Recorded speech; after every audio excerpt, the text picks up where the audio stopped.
Hello everybody and welcome.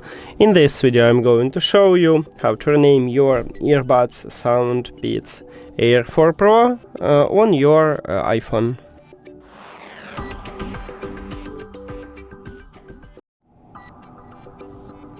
You have to start by open settings and then go to the Bluetooth.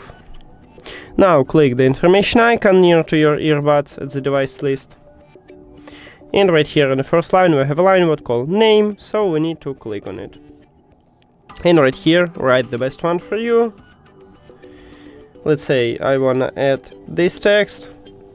After you did it, click done to save this new name. You can also remove something if you need it, but need to click done to save it. And now if we go back right here, as you can see, we change it. That's it. Thank you for watching this video. If you found it helpful, please consider subscribing to the channel and leave the like on the video. See you later!